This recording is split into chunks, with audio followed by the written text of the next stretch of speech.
பாட்டையர் நேயர்களுக்காக உங்களை அறிமுகப்படுத்துகிறேன். நீங்கள் ஒரு 10 வருஷமாக தீவிர தமிழ் தேசிய அந்த தளத்தில் செயல்பட்டுருக்கீங்க.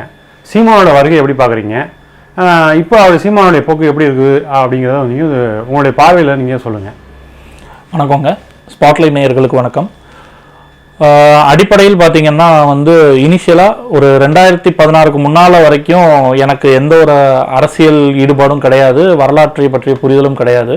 2016 ஜல்லிக்கட்டு வந்தது. அதில் தான் யோசிக்க ஆரம்பித்தோம், படிக்க ஆரம்பித்தோம், நிறைய விஷயங்கள் தெரிஞ்சுக்க ஆரம்பித்தோம்.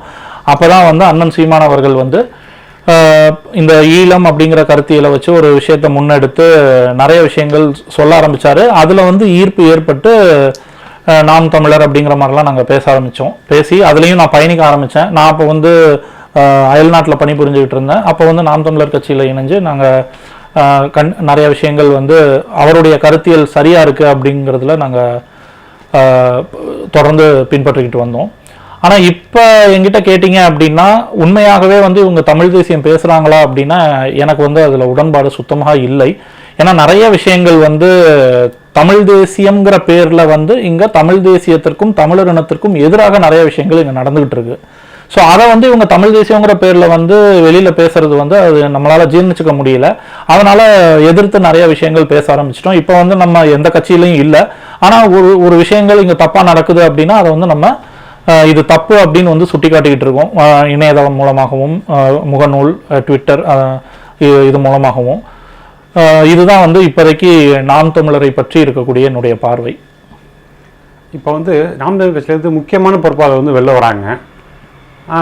அதை நீங்கள் எப்படி பார்க்குறீங்க? அது மட்டும் இல்லாமல் அவங்க பாஜகவோட ஒரு இணக்கமான சூழலில் போயிட்டுருக்காங்களா? 2 கேள்வி கேட்டிருக்கீங்க. நான் ஒவ்வொன்றா சொல்கிறேன். இது சொல்கிறதுக்கு முன்னால் எனக்கு அதாவது இப்போ எப்படி எனக்கு புரியுது அப்படின்னா, இப்போ இந்த ஈழம் இருக்கு இல்லையா, இப்போ இந்த ஈழத்து அரசியலை மையப்படுத்தி தமிழகத்தில் எந்த ஒரு தமிழர் இனத்தவரும் யாரும் தமிழ் தேசியம் அப்படிங்கிற ஒரு கருத்தியலை கையில் எடுத்து இங்கே அரசியல் கட்சி ஆரம்பிக்க கூடாது அப்படிங்கிறத மையப்படுத்தி தான் இங்கே நாம் தமிழரை உருவாக்கியிருக்காங்களோன்னு எனக்கு ஒரு சந்தேகம் ஏற்படுது. இதை நான் இப்போ கொஞ்சம் வருஷத்துக்கு முன்னால் இருந்து இப்படி தான் எனக்கு புரியுது. ஏன்னா இங்கே தொடர்ந்து தமிழர் இனத்திற்கு எதிரான பல விஷயங்களை தமிழ் தேசியங்கிற பேரில் இங்கே பரப்புரை செஞ்சுக்கிட்டு இருக்காங்க. இனத்தை கொண்டு குவிச்சிட்டாங்கிறாங்க. அப்போ அந்த ஈழத்துல இருந்து அப்போ அங்கேருந்து ஒருத்தர் இங்கே அதே தமிழ்நாட்டு மக்களை வைத்து கோடிக்கணக்காக சம்பாதிக்கிறத இவர் எதிர்க்கணும் இல்லையா? ஏறனப்படி பார்த்தா அதுதானே சரி. ஆனால் இவர் இல்லை அதெல்லாம் எதிர்க்கக்கூடாது, அது வேற இது வேறன்னு சொல்லிட்டு லைக்கா ப்ரொடக்ஷன்ஸ் உள்ள வரும்போது எந்த எதிர்ப்பும் தெரிவிக்கல. ஸோ இந்த மாதிரி நிறைய விஷயங்கள் அதே மாதிரி தமிழர் மரபு பொறுத்த வரைக்கும் சமயம் சார்ந்த மரபு, சைவம் வைணவம் அப்படிங்கிற ஒரு மிகப்பெரிய ஒரு ஆன்மீக பூமியில இன்னைக்கு ஒரு தமிழ் தேசியங்கிற பேர்ல என்ன பண்றாரு அப்படின்னா மாட்டுக்கறிங்கிற கான்செப்டை விளம்பரப்படுத்துறாரு. அதாவது உணவு ஒவ்வொருத்தரோட தனிப்பட்ட உரிமை, விருப்பம், அதுல மாற்று கருத்தே இல்லை. ஆனா தமிழ் தேசியம்ங்கிற தளத்துல நம்ம முன்னோர்கள் மாடுகளை தெய்வமாக வணங்கியதால் தான் ஒவ்வொரு கோவிலுக்குள்ளும் நந்தி என்கிற ஒரு கருத்தியலை வைத்து இன்னைக்கு நம்ம மாடுகளை தெய்வமா கும்பிடுறோம். அதற்கு வரலாற்று ரீதியாகவே மாடுகள் பிறப்பிலிருந்து இறப்பு வரைக்கும் மனிதர்களுக்கு உண்டான அத்தனையும் பொதுநலமாக செய்கிறது அப்படிங்கிற ஒரு கருத்தியல் தான். ஆனா இன்னைக்கு அதை வெறும் ஒரு உணவுப் பொருளாக மாட்டுக்கறி தின்னாதான் நான் மதிப்பேன் அப்படி இப்படின்னு தமிழ் தேசிய தளத்துல பேசுறது அது நம்ம அது ஏற்புடையதாக எங்களுக்கு தெரியல. இந்த மாதிரி பல விஷயங்கள் முரணாக நடக்குது. ஒன்று. ரெண்டாவது, யாரெல்லாம் நான் முன்னால சொன்னேன் இல்லையா, எனக்கு சந்தேகமா இருக்கு ஒரு தமிழர் இனத்தவர் தமிழ் தேசியம் பேசுறது இங்க தடுக்கிறாங்க அப்படின்னு. காரணம் அதான். இப்ப நாம் தமிழர் கட்சியிலேயே பாத்தீங்க அப்படின்னா இந்த கட்சிக்காக உழைத்தவர்கள், பல வருடங்களாக கூட இருந்தவர்கள், உண்மையாக தமிழர் உணர்வோடு இனமான உணர்வோடு செயல்பட்டவர்கள் எல்லோருமே கட்சியிலிருந்து துரத்தப்பட்டார்கள் ஏதோ ஒரு காரணத்தை சொல்லி. இப்போ எடுத்துக்காட்டுக்கு நீங்கள் ஐயா கல்யாண சுந்தரத்தை எடுத்துக்கலாம். இப்போ அண்மையில் அண்ணன் வெற்றிக்குமரன் எடுத்துக்கலாம். அப்புறம் பேராசிரியர் அருளுனியன் எடுத்துக்கலாம். இவங்க எல்லாருமே இவங்க எல்லாரோடையும், அதாவது இப்போ அருளுனியன் அவர்களோட நான் பேசியிருக்கேன். அவர்கள்லாம் ரொம்ப ஒரு இனப்பற்று உடையவர். இப்போ அவரெல்லாம் வெளியே பல காணொலிகள் நாம் தமிழர் கட்சியை பற்றி பேசும்போது அது பொய்யாகலாம் இருக்க வாய்ப்பு இல்லை. நடந்த விஷயத்தை தான் அவங்க பகிர்றாங்க. ஸோ இதெல்லாம் தான் நமக்கு சந்தேகத்தை ஏற்படுத்துது. ஏன்னா இப்போ பார்க்கும்போது நமக்கு என்ன தெரியுதுன்னா, அந்த கட்சியில அண்ணன் சீமான் அவர்கள் என்ன சொல்கிறாரோ அதை கண்மூடித்தனமாக நம்புபவர்கள் மட்டும்தான் அந்த கட்சியில் நிரந்தரமாகவும் தொடர்ந்தும் செயல்பட முடியும் அப்படிங்கிற மாதிரி ஒரு சூழல் தான் அங்க உருவாயிருக்கு. இது வந்து ஜனநாயக கட்சி, மாற்றத்திற்கான கட்சி, சத்தியத்தின் மகன் இப்படிலாம் சொல்றாங்க. பட் பார்க்கும்போது எங்களுக்கு ஒன்றும் அப்படி பெருசாலாம் தெரியல. சீமான் வந்து என்ன சொல்றாருன்னா, நாட்டுச்சுக்கு என்னைக்கு நம்ம மாறணுமோ அதே மாதிரி வந்து முஸ்லீமும் கிறிஸ்தவரும் வந்து பழமையான மதமான தாய் மதத்துக்குன்னு சொல்லி ஒரு ஸ்டேட்மெண்ட் விட்டாரு. அப்புறம் வந்து இல்லைன்னு சொன்னார். இப்படி பல விஷயங்கள் வந்து பாஜக ஆதரவு தரும் இதில் பேசிட்டு இருக்காரு. அந்த விஷயம் தான் கேட்குறேன். அவர் வந்து பாஜகவுக்கு மறைமுகமாக பிடிஎமாக செயல்படுறாரா? உங்களுடைய கருத்து என்ன? இல்லை அப்படிலாம் இல்லைங்க. அதாவது இங்கே தமிழ்நாடை பொறுத்த வரைக்கும் வந்து ஒரு முக்கோண அரசியல், அதாவது திராவிடம், தமிழ் தேசியம், தேசியம் 3 இருக்குங்க. இங்கே வந்து ஒருத்தர் வந்து ஒரு விஷயத்த பேசினா அடுத்த 2 ஏதாவது ஒரு இதை வச்சு குற்றம் சொல்லும். இப்போ திமுக வந்து ஒரு விஷயத்த பேசுது அப்படின்னா தேசிய கட்சியும் திமுக எதிர்க்கும், தமிழ் தேசியமும் திமுக எதிர்க்கும். ஆனா சித்தாந்த ரீதியாக வெவ்வேறு கருத்துக்களை வச்சு உள்ளடங்கி இருக்கும். ஸோ அப்படிதான் நீங்க பார்க்கணும். இப்ப சீமான் அவர்கள் வந்து பாஜகவுக்கு வேலை செய்யறாரா, திமுகவுக்கு வேலை செய்யறாரா அப்படின்னா, நான் என்னோட பார்வையில வந்து முக்கியமான தருணங்கள் எதெல்லாம் எதிர்க்க வேண்டிய தருணங்களோ திமுகவிற்கு ஆதரவாக தான் செயல்பட்டு இருக்கிறாங்க சீமான் அவர்கள். அதே மாதிரி பாஜகவிற்கு ஆதரவாக தான் செயல்பட்டு இருக்காங்க. ஸோ இதுல வந்து அது ஏன் என்ன அப்படிங்கிற கருத்தியெல்லாம் நமக்கு புரிய மாட்டேங்குது. இப்போ உதாரணத்துக்கு நீங்க அந்த இதெல்லாம் திமுகலேயே ஒரு சில விஷயங்கள், இந்த லைகா ப்ரொடக்ஷன்ஸா இருக்கட்டும், இல்லை திமுக சார்ந்த இப்போ உதயநிதி அவர்கள், பாரஞ்சித் அவர்கள், இவங்கெல்லாம் வந்து அதாவது இப்போ பாரஞ்சித் அவர்கள் வந்து ராஜராஜ சோழனை ரொம்ப இழிவுபடுத்தினாரு. ஆனா அண்ணன் சீமான் அவர்கள் அதற்கு கோபமே படல. தம்பி பாரஞ்சித் வந்து, ஏன்னா இவர் பேசக்கூடிய அந்த இன உணர்வுக்கு இவர் கண்டிப்பா கொந்தளிச்சிருக்கணும் இல்லையா? கொந்தளிச்சிருக்கணும்னா நான் திட்டம்லாம் சொல்லல. இப்ப அந்த மாதிரி பேசுறவங்க கிட்ட வந்து இவருடைய எதிர்ப்பை சொல்லணும். ஆனா அதே வந்து இவர் வந்து ரொம்ப அவரு அப்படிலாம் சொல்லியிருக்க மாட்டாரு, தம்பி தப்பா பேசுறாரு, இப்படிலாம் வந்து ரொம்ப சாஃப்டா பேசுறது வந்து அது அதான் அது ஒரு டிஃபரன்ஸை காமிக்குது. அது அப்படி பேசினவரா இப்படி பேசுறாரு, அதாவது எந்த இடத்துல எதிர்க்கணுமோ அந்த இடத்துல எதிர்க்க மாட்டேங்கிறாரு, எந்த இடத்துல குரல் கொடுக்கணுமோ அந்த இடத்துலயும் உருப்படியா குரல் கொடுக்க மாட்டேங்கிறாரு. ஆனா வெளியில வந்து நான் தான் தமிழ் தேசியம், தமிழ் தேசியத்திற்கு நான் தான் அத்தாரிட்டி, சத்தியத்தின் மகன், நான் சொல்வதெல்லாம் வந்து உண்மை, நான் தான் எல்லாத்தையும் காப்பாற்ற போறேன் அப்படிங்கிற மாதிரி பேசுறாரு. ஆனா உண்மையிலேயே பாத்தீங்கன்னா தமிழர், அதாவது தமிழ் தேசியம் என்னங்க, சிம்பிளா ஒன்லைன்ல நான் சொல்றேன். தமிழ் தேசியம் என்றால் என்ன? தமிழர் இனத்தையும் மரபையும் வாழ்வியலையும் பண்பாட்டையும் ஆன்மீகத்தையும் சமயத்தையும் ஒட்டுமொத்தமாக எந்த ஒரு ஆபத்தும் இல்லாமல் காப்பதற்கு பெயர் தான் தமிழ் தேசியம். இதை இவர்கள் செய்கிறார்களா அப்படின்னா இல்லை. அப்ப இவங்க பேசுறது தமிழ் தேசியம்ங்கிற பேர்ல திரும்பவும் அதே திராவிட சித்தாந்தத்தை புகுத்தி நவீன திராவிட சித்தாந்தத்தை தான் இவர்கள் தமிழ் தேசியம் என்று பேசிக் கொண்டிருக்கிறார்கள். அது நீங்களே பார்த்துக்கலாம். இப்ப திராவிட கட்சிகளும் ஐயா ஈவேராவை தூக்கி பிடிப்பாங்க, இவங்களும் வீரவணக்கம் அது இதுன்னு தூக்கி பிடிக்கிறாங்க. அங்கேயும் பார்த்தீங்கன்னா ஜாதி ஒழிப்பு பேசுவாங்க, இங்கேயும் ஜாதி ஒழிப்பு பேசுவாங்க.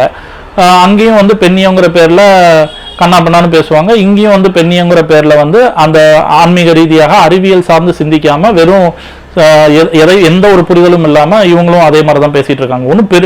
ஒரு வேறுபாடும் இல்லை. மாற்றத்திற்கான அரசியல்னு இவங்க சொல்றாங்களே தவிர்த்து, ஆனா உண்மையிலேயே வந்து மாற்றத்திற்கான சித்தாந்தம் இருக்குதா அப்படின்னா இல்லை. போன எலெக்ஷன்ல வந்து தனிச்சு போட்டிட்டாரு. இப்போ எம்பி எலெக்ஷன்ல ஒரு போட்டி போறதுக்கு தேவையில்லை, ஆனா பம்படியா போட்டி போறாரு. இது இப்படி போட்டி போற வாசியா அவருக்கு பண விரையும் உழைப்பு வேஸ்டா போகுது. இதெல்லாம் தாண்டி இப்போ ஆட்களை நிப்பாட்டி போட்டி போட வைக்கிறாரு. இது அவருக்கு வெற்றியா போக முடியுமா, அல்லது அவருக்கு ஏதாவது வாக்கு சதவீதம் அதிகமாகுமா? இது அவருக்கு எதிர்காலத்தில் இந்த தேர்தலில் நிற்கிற வாசி ஏதாவது ஒரு பலத்தை கூட்டுமா? அது எப்படி நீங்கள் அதை பார்க்குறீங்க? ஒரு கட்சியாக அவர்கள் கட்சிக்கு என்ன ஒரு நிலைப்பாடுனாலும் எடுத்துக்கிட்டோம். அவர் எம்பிக்கு போட்டி போடட்டும், எம்எல்ஏக்கு போட்டி போடட்டும், எதுக்குனாலும் போட்டி போடட்டும். மொத்தத்தில் வந்து நம்ம எதிர்பார்க்கறது என்ன அப்படின்னா, ஒரு தமிழ் தேசியங்கிறத பேசுனீங்கன்னா உண்மையாகவே நேர்மையாக தமிழ் தேசியம் அறமோட பேசணும். அது பேசுனாங்கன்னா அவங்க வெற்றி பெறுவாங்க. தனிச்சு தான் நிற்பேன் அப்படின்னு சொல்லிட்டு பல வருஷமா வந்து அதை ஒரு ஹீரோயிசம் டயலாக் மாதிரி பேசிட்டு வராங்க. ஆனா தனிச்சு நிக்கிறதுனால வந்து எந்த ஒரு லாபமும் நடக்க போறதில்லை அப்படிங்கிறது என்னை பொறுத்த வரைக்கும் என்னுடைய கருத்து. அது ஏன் அப்படின்னு, அப்படியே நீங்க தனிச்சு தான் நிக்கணும் அப்படின்னா நீங்க என்ன பண்ணணும், திமுக அதிமுகவோட கூட்டு சேரக்கூடாது. தேசியத்தோட கூட்டு சேர மாட்டீங்க. அப்ப தமிழ்நாட்டில் இருக்கக்கூடிய ஏகப்பட்ட தமிழ் தேசிய அமைப்புகள் இருக்கு. அதை வந்து நீங்க ஒண்ணு சேர்த்தீங்களா, இல்ல ஒட்டுமொத்த தமிழ் தேசியத்தையும் இணைத்து, ஏன்னா பல்வேறு அமைப்புகள் தமிழ் தேசியம் இன்னைக்கு பேசுறாங்க, அவங்க எல்லாரையும் ஒன்றிணைக்கக்கூடிய முயற்சியை எடுத்து நீங்க எல்லாம் ஒண்ணு சேர்ந்து இன்னைக்கு தமிழ் தேசியங்கிற பேர்ல ஒரு மிகப்பெரிய பலமா வந்தீங்களான்னா இல்ல, அதற்குண்டான முயற்சியும் எடுக்கல. அதே மாதிரி கட்சி ஆரம்பிச்சு 10 வருஷத்துக்கு மேலாச்சு, இன்ன வரைக்கும் நாம் தமிழருக்கு பூத் ஏஜென்ட் இருக்கா அப்படின்னா எல்லா இடத்துலயும் பூத் ஏஜென்ட் கூட இல்ல. அப்ப நீங்க ஒரு கட்சியை வளர்க்குறீங்க அப்படின்னா அந்த கட்சிக்கு உண்டான அடிப்படை விஷயம் கூட இன்ன வரைக்கும் வந்து வளராம இருக்கு அப்படின்னா, அப்ப எதுக்காக வந்து இங்க தமிழ் தேசியம் நாங்க ஜெயிச்சிருவோம் அப்படின்னு வந்து பேசுறீங்க அப்படிங்கிறது எங்களுக்கு புரிய மாட்டேங்குது. ஒண்ணு, நீங்க பேசுறதுக்கு வளரணும், சுத்தி எல்லா இடத்துலயும் நீங்க வந்து சம்திங் ஏதோ ஒரு விஷயங்கள் நடந்திருக்கணும். சம்பந்தமே இல்லாம அந்த ஒரு தொகுதிக்கு ஒருத்தர் 10 வருஷமா உழைச்சிருப்பாரு, அவரை வந்து நீங்க வேட்பாளரா போடாம எங்க இருந்தோ யாரையோ கூட்டு வந்து வேட்பாளரா நிறுத்துறீங்க. அதை ஏன்னு கேள்வி கேட்டா உடனே கட்சியை விட்டு துரத்துறீங்க.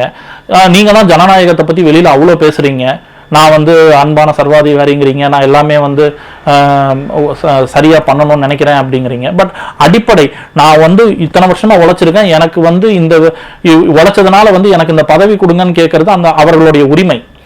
ஆனா அந்த உரிமையை வந்து நீங்க நெகட்டிவா எடுத்துட்டு அவங்கள வந்து கட்சியில இருந்து வெளியே துரத்துறதெல்லாம் வந்து ஒரு சரியான ஆளுமை தலைவருக்கு உண்டான பண்பு இல்லை அப்படிங்கிறது தான் எங்களுக்கு வந்து இதுல வந்து தெரிய வருது. இப்போ சாட்டி துரைமுருகன் வந்து இப்போ கட்சியில் வந்து முக்கிய பொறுப்பு எதிர்பார்த்ததாகவும், அவர் வந்து ஆதிக்கம் செலுத்தக்கூடாதுங்கிறதுக்காக குடும்ப, அதாவது வாரிசு அரசியல், அதாவது ஒய்ஃபை வந்து உள்ளே கொண்டாந்துருக்காருன்னு சொல்லி பேசப்படுது. அதை பற்றி உங்கள் கருத்து என்ன? சாட்டி துரைமுருகனுக்கும் சீமானுக்கும் அதாவது அதிகார போட்டி உள்ள நடந்துட்டு இருக்கா, பனிப்போட தான் நடந்துட்டு இருக்கா? இல்ல, அதாவதுங்க இப்ப அதான் இதுதான் சொல்றேன், இதுதான் முரண் அப்படிங்கிறேன். இப்ப அண்ணன் சீமான் அவர்கள் வந்து திமுகவை குடும்ப அரசியல் அப்படின்னு விமர்சிக்கிறாரு. இப்ப அதையே தானே இவரும் செய்யறாரு. அப்ப என்ன வேறுபாடு, மாற்றத்திற்கான அரசியல் இருக்கு அப்படிங்கிறது முதல் கேள்வி. ரெண்டாவது, சாட்டை துரைமுருகன் மட்டும் இல்லைங்க, நாம் தமிழரை பொறுத்த வரைக்கும் வெளியில இருந்து பாக்குறதுக்கு எப்படி இருக்கு அப்படின்னா, அதாவது அந்த கட்சிக்கு வந்து ஒரே ஒருவர் தான் இருக்க வேண்டும், அவர் சொல்வதை தான் அங்க இருக்கக்கூடிய ஒட்டுமொத்த நபர்களும் கேட்க வேண்டும், எதிர்த்து கேள்வி கேட்டால் அவர்கள் அந்த கட்சியில் நீடிக்க முடியாது. இப்படிதான் வந்து கருத்தியல் இருக்கு. சாட்டை துரைமுருகன் அதான் இப்ப அண்ணன் சீமான் அவர்களுக்கு ஒரு 4-5 பேர் இருக்காங்க. ஸோ அவங்க அண்ணன் சீமான் அவர்கள் என்ன சொன்னாலும் அவர்கள் அப்படியே பின்பற்றி எதை பற்றியும் கேள்வி கேட்காம கண்மூடித்தனமாக ஊடகத்துல வந்து தவறாகவே இருந்தாலும் அண்ணன் அவர்கள் செய்ததுதான் சரி என்று வெளியே பேசுறாங்க. ஸோ அப்படிப்பட்ட ஒரு விஷயங்கள்லாம் வந்து ஒரு நேர்மையான அரசியல், அதாவது இவர்கள் சொல்வது போல் சத்தியத்தின் மகன் அப்படின்லாம் சொல்றாங்க பார்த்தீங்களா, அந்த மாதிரிலாம் அது கிடையாது. உண்மையாகவே வந்து அவர்கள் நேர்மையான ஒரு அறமுள்ள தமிழர் இனத்திற்கான அரசியலை முன்னெடுக்கவில்லை அப்படிங்கிறது தான் இதுல இருந்து நம்ம புரிஞ்சுக்க வேண்டியதா இருக்கு. சாட்டை துரைமுருகன் வந்து பலர் வந்து கட்சியிலேருந்து வெளியேறதுக்கு காரணமாக இருக்காரு, அண்ணன்ட்ட வந்து தப்பு போட்டு கொடுக்குறாருன்னு சொல்லி ஒரு டாக் ஓடிட்டு இருக்கு. குறிப்பாக வந்து வெற்றிக்குமரன் வெளியேறதுக்கு சாட்டை துரைமுருகன் காரணம்னு சொல்லப்படுது. அவர் வந்து ராஜவேல் நகரை வந்து பற்றி நிறையா பதிவை போட்டு அவர் ஆதரவாக அந்த வந்து எதிர் முகாமுக்கு தள்ளி விட்டு அவர் பயங்கரமாக அன்றைக்கி வந்து சீமானை வந்து விமர்சிக்கிற அளவுக்கு போயிடுச்சு. அப்போ சாட்டை துரைமுருகன் வந்து பெரிய ரோல் பண்ணுறாரு உள்ள வந்து. அதாவதுங்க, அரசியல் அப்படிங்கிறது வந்து எல்லா இடத்துலையுமே இருக்கும். நீங்கள் ஒரு இப்போ தனியார் நிறுவனத்தில் போய் வேலை பார்த்தாலும் அங்கேயும் உள்ளுக்குள்ள இன்டர்னல் பாலிடிக்ஸ் இருக்கும்.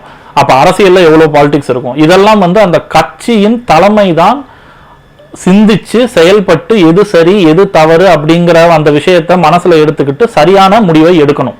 இப்போ இவர் ஒருத்தர் சொல்றாரு அப்படின்னு சொல்லிட்டு கண்மூடித்தனமா நம்பி அதை வந்து உடனே அவர் செயல்பட்டாரு அப்படின்னா அது வந்து ஒரு நல்ல கட்சி தலைமைக்கு உண்டான பண்பு கிடையாது.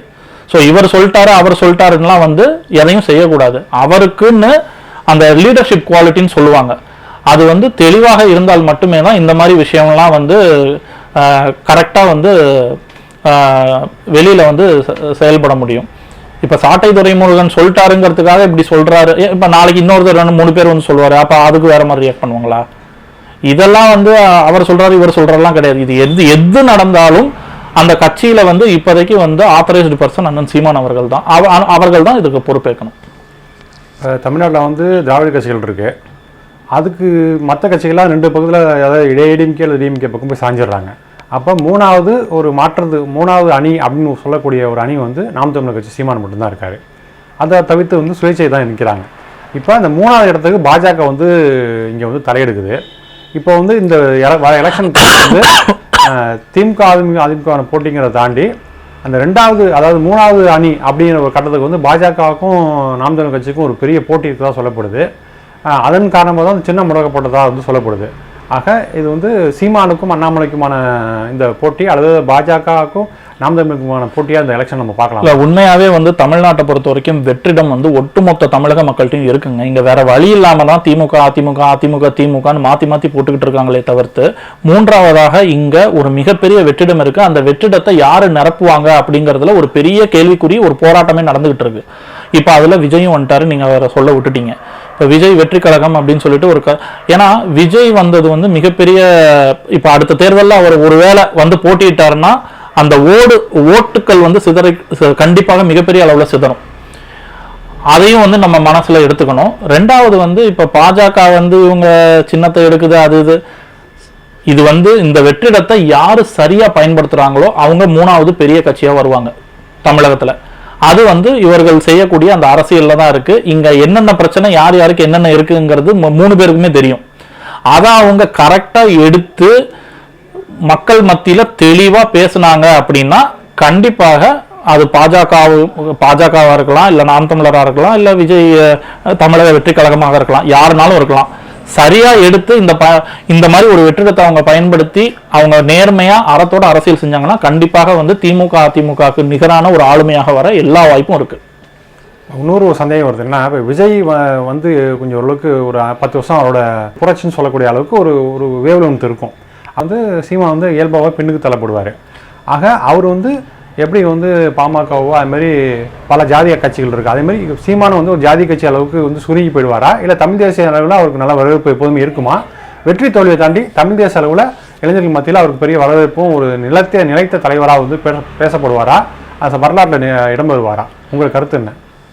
எனக்கு நம்பிக்கை இல்லைங்க. ஏன்னா அவங்க தமிழ் தேசியம் பேசலை. என்னை பொறுத்த வரைக்கும் அவர்கள் தமிழர் இனத்திற்கு எதிராக தான் நிறைய இடத்துல வந்து தமிழ் தேசியங்கிற பேர்ல பேசியிருக்காங்க. அவங்க பேசுறது வந்து முழுக்க நாகர தேசியம் தான். அதுல வந்து தமிழர் இனத்திற்கான அரசியல் சுத்தமாக இல்லை.